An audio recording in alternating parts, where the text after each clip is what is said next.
12월 22일 수요일 글로벌 마켓 헤드라인입니다.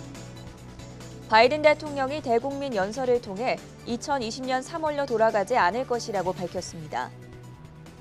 미국의 3분기 경상 적자가 2,147억 7천만 달러로 집계되면서 예상치를 웃돌았습니다. 미국의 올해 인구 증가율이 0.1%로 나타나면서 사상 최저 증가율을 기록했습니다. 러시아가 유럽에 대한 가스 공급을 중단하자 유럽연합의 가스 가격이 사상 최고를 기록했습니다. 영국이 오미크론 타격 기업들에게 13억 달러를 추가 지원할 예정입니다. 세계보건기구가 연말 연시 행사 자제를 강력하게 촉구했습니다.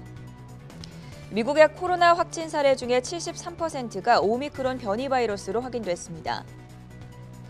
미국의 질병통제예방센터 CDC는 오미크론 확산에 미국의 신규 확진자가 최고치를 넘을 수 있다고 진단했습니다. 네, 여러분 안녕하십니까? 수요일 굿모닝 한경 글로벌 마켓의 전세원입니다. 현지 시간 화요일 뉴욕 증시가 장 마감까지 30분 정도를 남겨두고 있습니다. 오늘은 어제와는 정반대의 모습을 보여주면서 3대 지수가 일제히 상승하고 있는데요. 그동안은 3거래일 정도 큰 폭의 약세를 보였던 오늘 뉴욕 증시가 반등에 나서주고 있는 모습입니다. 그중에서도 특히나 나스닥 지수가 2% 넘게 강세를 보여주고 있고요. 11개 섹터 가운데서는 에너지와 금융주, 기술주가 두드러진 상승세를 나타내고 있습니다. 먼저 자세한 글로벌 장중 흐름부터 확인해 보시죠. 강수민 캐스터가 준비하고 있습니다. 네, 마감까지 30분을 남겨두고 있는 뉴욕 증시 시황 전해드리겠습니다. 최근 3거래일 연속으로 하락한 데에 따른 반발 매수세로 오늘은 3대 지수가 일제히 상승하고 있습니다. 다우지수는 1.5% 오르고 있고요. 기술주 중심의 나스닥 지수는 2.2%, S&P 500 지수는 1.6% 오르고 있습니다. 또 중소형주 중심의 러셀 2000 지수도 2.7% 오름세 나타내고 있습니다. 다우지수부터 살펴보시면 현재 500포인트 넘게 오르고 있는데 어제 호실적을 발표한 나이키가 6% 넘게, 보잉이 5% 넘게 오르면서 다우지수 상승을 견인하고 있습니다. 나스닥 지수도 살펴봐야겠죠. 오늘 3대 지수 가운데 상승폭이 가장 큰데 그동안 고점 대비 하락세를 보였던 대형 기술주들이 어제와 달리 반등에 나섰습니다. 테슬라도 3% 넘게 오르고 있고요. 마이크로소프트와 애플, 메타, 알파벳 모두 흐름이 좋습니다. 어제 호실적을 발표한 마이크론 테크놀로지가 10% 넘게 오르면서 나스닥 지수 상승을 견인하고 있고요. 어제와 마찬가지로 핀도어도어와 징둥닷컴 등의 중국 주식들이 상승을 주도하고 있습니다. 또 오늘 장에서는 반도체주들도 흐름이 좋습니다. 투자자들은 계속해서 오미크론 관련 소식을 주시했습니다. 미국 질병통제예방센터는 지난주 미국 내 코로나19 신규 확진자 가운데 73%가 오미크론에 감염됐다고 밝혔습니다. 텍사스에서는 오미크론으로 인한 최초 사망으로 추정되는 사례가 나오기도 했습니다. 또 바이든 미국 대통령이 추진하는 사회복지 예산안이 무산 위기에 처한 점도 계속해서 시장에 불확실성을 가하고 있습니다. 한편 어제장에서는 1.4% 아래로 떨어졌던 10년물 국채금리도 1.5%에 가깝게 현재 오르고 있습니다. 이어서 섹터별로 살펴보겠습니다. 오늘 장에서는 대부분의 섹터가 상승하고 있습니다. 유틸리티주와 필수 소비재가 다소 부진한 흐름을 나타내고 있는 반면에 대본에너지와 엑스모빌 등의 주요 에너지주들은 오늘 일제히 상승하며 좋은 흐름을 나타내고 있고요. 기술주도 뒤를 이어 상승을 주도하고 있습니다. 그럼 바로 이어서 개별 특징주 살펴보겠습니다. 먼저 어제 장 마감 후 실적을 발표한 기업들부터 확인해 보겠습니다. 먼저 나이키인데요. 나이키가 그동안의 공급망 차질에도 불구하고 어제 시장 예상을 웃도는 호실적을 공개했습니다. 해당 소식이 오늘장 6% 넘게 오르고 있습니다. 마이크론 테크놀로지도 어제 호실적을 공개하면서 시간 외 거래에서 7% 급등하기도 했습니다. 오늘장에서는 10% 넘는 강세를 나타내고 있습니다. 마이크론에 이어서 반도체주 흐름 살펴보겠습니다. 어제는 브로드컴을 제외한 반도체주들이 일제히 하락했는데 오늘장에서는 반대로 브로드컴만이 하락을 하고 있고 나머지 반도체주들이 일제히 상승하고 있습니다. 특히 엔비디아가 3% 넘게 오르고 있는데 UBS가 오늘 엔비디아를 2022년 최선호주로 선정했습니다. 엔비디아의 안정적인 수익 구조를 긍정적으로 평가했습니다. AMD도 4% 넘게 상승하고 있고요. 인텔도 1% 넘게 오르고 있습니다. 따라서 오늘 필라델피아 반도체 지수도 2% 넘게 오르고 있습니다. 이어서 백신주 흐름도 살펴보겠습니다. 미국 질병통제예방센터가 초기 코로나 백신 접종만으로는 오미크론 예방이 어렵다면서 오미크론은 50개 넘는 변종이 있다고 밝히자 오늘 백신주들은 타격을 받았습니다. 화이자는 어제 장중 52주 신고가를 기록하기도 했는데 오늘 장에서는 3% 가까운 내림세를 나타내고 있습니다. 한편 모더나 CEO는 오미크론용 백신 부스터샷 개발을 위한 중요한 정보를 기다리고 있다고 밝히면서 모더나는 몇 주 내로 오미크론 부스터샷 개발 준비가 가능한 전망입니다. 그럼에도 불구하고 오늘 장에서 3% 넘게 떨어지고 있습니다. 이어서 전기차 업체 흐름 살펴보겠습니다. 오늘은 니콜라를 살펴볼 텐데요. 미국 증권거래위원회가 최근 스펙 합병으로 상장한 기업들에 문제가 있는지 살펴보는 중인데 스펙 상장으로 문제가 됐던 니콜라가 1억 2,500만 달러의 벌금을 내는데 합의했습니다. 어제 7% 넘게 떨어졌는데 오늘 장에서는 1% 반등하고 있는 모습입니다. 네, 다음은 보잉입니다. 오늘 5% 넘게 오르면서 다우지수 상승을 견인하고 있는데 두 가지 호재가 작용한 것으로 보입니다. 첫 번째로 UPS가 보잉의 767개 화물기 중 19개를 주문했고요. 두 번째로는 RBC가 보잉을 2022년 최선호주로 선정했습니다. 이어서 항공주 흐름도 살펴보겠습니다. 오미크론 확산 우려로 일제히 하락했던 어제와 달리 오늘 장에서는 반발 매수세로 항공주들이 일제히 초록불을 켰습니다. 델타항공은 5% 넘는 오름세를 나타내고 있는데 도이치방크가 델타항공과 사우스웨스트항공을 2022년 최선호주로 선정했습니다. 두 기업의 대차대조표와 유동성 또 실적을 긍정적으로 평가했고요. 사우스웨스트항공은 4% 오르고 있습니다. 마지막으로 의료정보업체 써너를 인수하기로 한 오라클 살펴보겠습니다. 키방크가 오라클에 대한 투자 의견을 비중 확대해서 중립으로 하향 조정했습니다. 280억의 현금 투자는 무리라면서 오라클의 써너 인수를 부정적으로 평가했습니다. 오늘장 오라클 소폭 하락하고 있는 모습입니다. 이어서 국제유가 살펴보겠습니다. 투자자들은 계속해서 오미크론 확산 우려를 주시하고 있지만 오늘 장에서는 국제유가가 반등했습니다. WTI 가격은 4% 가까이 오른 71달러 선에 거래되고 있고 브렌트유도 3% 오른 74달러 선에 거래되고 있습니다. 마지막으로 금 가격도 살펴보겠습니다. 달러화가 비교적인 강세를 보이면서 금 가격은 소폭 하락하고 있습니다. 0.3% 떨어지면서 1,788달러 선에 거래되고 있습니다. 지금까지 미국 증시 시황 전해드렸습니다. 네, 24시간 잠들지 않은 해외 투자 뉴스를 전해드리는 굿모닝 한경 글로벌 마켓 시간입니다. 최보아 그리고 홍성진 외신캐스터 나와 있습니다. 안녕하세요. 네, 오늘 뉴욕 증시는 좀 시원하게 반등해주고 있어서 이대로만 잘 간다면 좀 크리스마스 랠리를 기대해봐도 좋지 않을까 싶은데요. 바로 첫 번째 뉴스 확인해 보겠습니다. 네, 미국의 경제 지표 분석해 보는 시간입니다. 먼저 밤사이에 나왔던 주요 경제 지표들 그리고 월가 전문가들이 내놓은 미국 증시 전망에 대해서 전해주시죠. 네, 밤사이 발표된 주요 경제 지표부터 살펴보겠습니다. 현지 시간 21일 미국 상무부가 미국의 3분기 경상적자를 공개했는데요. 경상적자가 약 2,147억 달러로 집계되면서 시장 예상치를 웃돈 것으로 확인됐습니다. 앞서 미국의 2분기 경상적자는 1,902억 달러로 발표된 바 있는데 3분기에는 2,000억 달러를 돌파하면서 지난 분기에 비해 더 높게 집계된 것으로 나타났습니다. 다음은 월가 전문가들이 내놓은 미국 증시 전망 살펴보겠습니다. 우선 마크 뉴튼 펀드 스트랩 애널리스트는 미국 증시가 연일 약세를 보이는 가운데 크리스마스가 가까워지면서 저점 매수 기회가 있을 것이라고 밝혔는데요. 뉴튼은 미 증시가 3거래일 연속 하락세를 나타냈지만 지표를 분석해 본 결과 단기 하락에 그칠 것이라면서 오히려 이 시기를 통해 저점 매수가 가능할 것이라고 전했습니다. 이어서 이번 주 주말까지 분위기가 개선될 것으로 보인다면서 연말까지 산타랠리가 찾아올 확률이 높아 보인다고 평가했습니다. 한편 전 세계를 강타한 오미크론 변이 바이러스의 확산세가 날이 갈수록 심각해지고 있는 것으로 확인됐습니다. 이날 질병통제예방센터 CDC는 오미크론 확산으로 인해 미국의 코로나19 신규 확진자가 사상 최고치를 경신할 수 있을 것이라고 경고했는데요. 연휴 시즌에 각종 모임이 늘어나면서 오미크론 사태가 심각해질 것이라면서 최대한 모임을 자제해야 확산세가 멈출 것이라고 전했습니다. 또 미국의 신규 확진자 가운데 오미크론 감염자가 무려 70% 이상을 차지했다면서 오미크론이 이미 미국 내 내에서 우세종이 됐다고 밝혔는데요. 오미크론의 전파력을 감안했을 때 당분간 확진자가 더 늘어날 가능성이 크다면서 신규 확진자가 최대 100만 명에 이를 수 있을 것이라고 덧붙였습니다. 이와 관련해 바이든 대통령은 미국이 지난해 3월로 돌아가지 않을 것이라면서 오미크론으로 인한 변도에 봉쇄 조치는 없을 것이라고 전했는데요.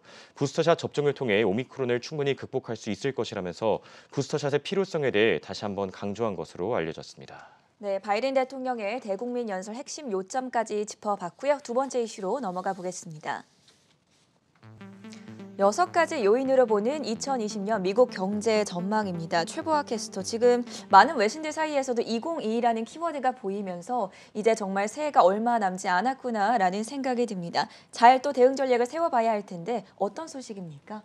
네, 미국 경제에 있어 말도 많고 또 탈도 많았던 2021년도 어느덧 일주일가량만을 남겨두고 있습니다. 전문가들은 다가오는 2022년을 두고 크게 6가지 요인들을 통해 내년의 미국 경제를 내다봤습니다. 가장 먼저 내년에도 더 나쁜 변이체가 등장하지 말란 법은 없다며 오미크론이 2022년을 좌우하는 주요 요인이라고 덧붙였습니다. 제롬 파월 연준 의장도 다행히 전 세계가 팬데믹에 적응해 살아가는 법을 배우고 있다고 말하기도 했지만 현재 영국의 상황으로 미루어 볼 때 안심할 수는 없는 상황입니다. 두 번째는 사회 법안입니다. 경제 전문가인 조엘 나로프는 바이든 정부의 야심찬 2조 달러의 사회 지출 법안은 현재 교착 상태에 놓여 있다고 설명했습니다. 또 내년 3월에 경제 부양책이 종료되면 새로운 난관에 봉착할 것이라고도 예고하고 있습니다. 하지만 많은 분석가들은 그럼에도 불구하고 내년에는 미국이 3%에서 4%가량 성장을 할 것이라고 내다봤습니다. 다음으로는 세 번째 인플레이션입니다. 40년 만에 기록적인 인플레이션을 경험했던 2021년이었는데요. 대다수의 경제학자들은 내년에 인플레이션에 대한 압력이 완화되기는 하지만 2.6%로 둔화될 것이라는 연준의 예측에는 동의하지 않는다고 밝혔습니다. 이어서 네 번째는 금리입니다. 연준이 내년에 세 차례 금리를 인상하겠다고 시사한 바가 있는데요. 2018년 이후 그리고 코로나19 팬데믹 기간 동안 0에 가깝게 유지됐던 금리가 인상되면 30년 모기지 금리와 자동차 대출 비용도 올라가고 주택 판매를 억제하는 결과를 가져올 수도 있다고 설명했습니다. 다음으로 다섯 번째는 임금 인상입니다. 노동력이 부족했던 원인 중 하나로 꼽히는 것이 바로 임금 인상인데요. 지난 1년간 평균 시간당 임금은 거의 5% 가까이 상승했습니다. 하지만 기업 이익은 사상 최고치를 경신한 데다 소비자 지출은 미국 내 모든 경제 활동의 70%를 차지하고 있기에 이는 경제 성장으로 이어질 수도 있다는 전망입니다. 마지막으로 여섯 번째는 공급망 부족 문제에 대해서는 2022년까지 지속될 것이고 내후년부터는 점차 사라질 것이라고 분석했습니다. 많은 기업들이 안정적인 공급처 확보를 위해 방안을 현재 모색 중이고 점차 타국에서 미국으로 사업 이전을 고려하고 있다는 것도 드러났다는 점까지 전해드리니 참고하시기 바랍니다. 방금 확인해본 6가지 팩터들, 요인들은 사실 저희 방송을 통해서 여러 번 짚어봤던 내용이지 않습니까? 그만큼 내년에도 굿모닝 한경 글로벌 마켓과 함께 경제, 증시 내용들을 공부해 가셨으면 좋겠습니다. 다음으로 세 번째 소식입니다. 네, 요즘에 또 러시아 이야기가 많이 들리고 있는 것 같은데 최근에 우크라이나 사태를 둘러싸고 서방과 러시아 간 긴장이 고조되면서 유럽의 에너지 대란이 현실화됐다는 평가가 이어지고 있습니다. 홍성진 캐스터, 또다시 문제가 제기가 됐죠? 네, 그렇습니다. 야말과 유럽을 잇는 가스관의 가스 공급이 중단되면서 유럽이 또다시 에너지 대란에 휩싸인 것으로 확인됐습니다. 현지 시간 21일 로이터 통신은 유럽의 천연가스 가격이 이날 사상 최고치를 경신했다고 밝혔는데요. 이 사태의 배후로 최근 유럽과 갈등을 빚은 러시아가 있다면서 유럽의 겨울철 에너지 대란이 현실화될 수 있을 것이라고 전했습니다.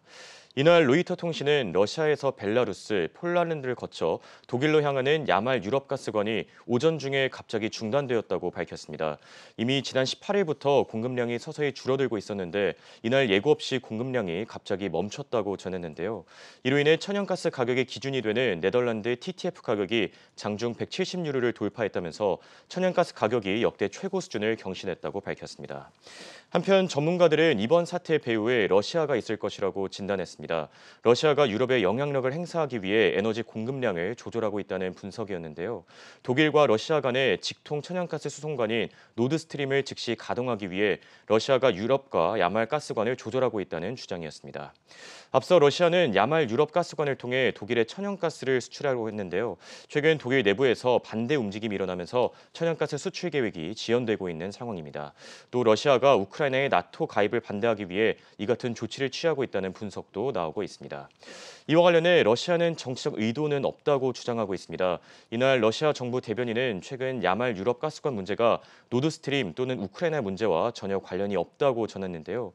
영업 상황 때문에 이 같은 사태가 발생한 것으로 보인다면서 문제를 해결하기 위해 조치를 취하고 있다고 밝혔습니다.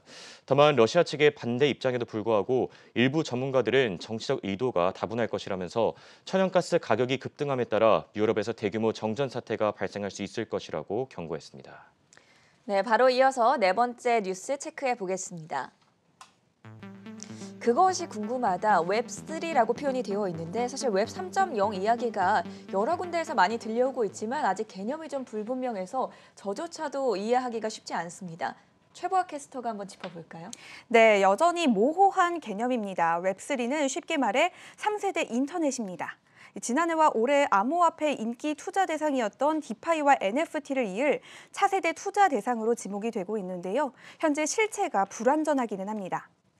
하지만 화두로 떠오른 만큼 많은 기업가들이 웹3를 지원할 기술과 프로토콜을 설계하는 중이라고 합니다.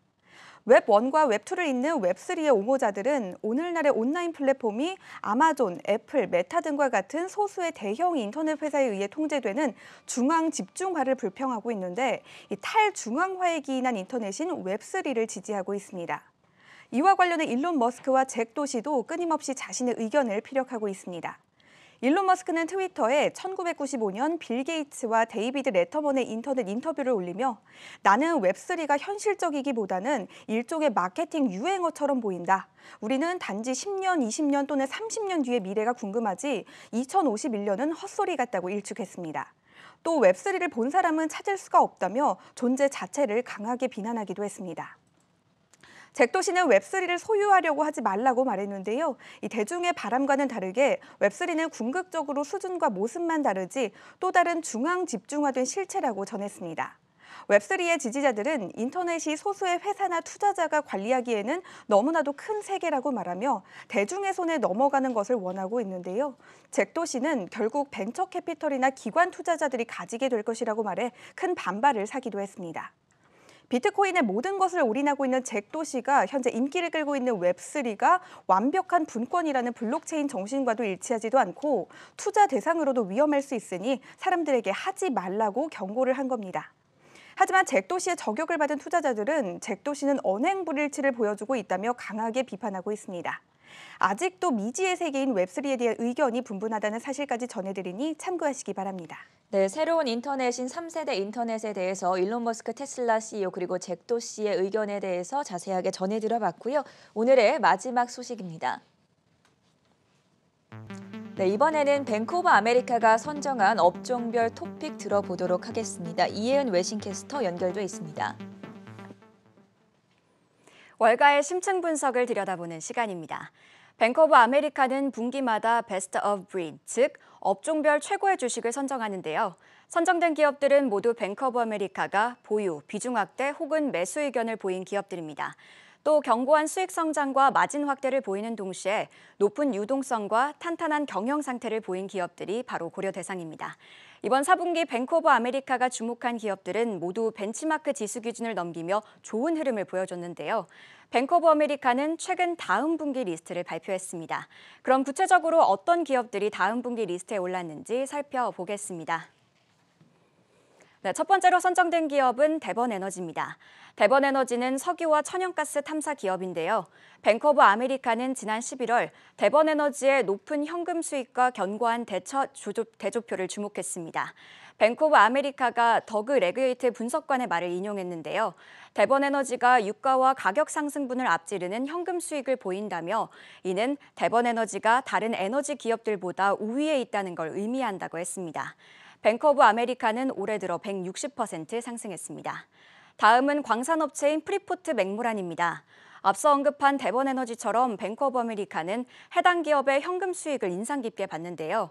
지난 11월 프리포트 맥모란은 30억 달러의 자사주 매입을 발표하고 또 배당금을 높이겠다고 했습니다.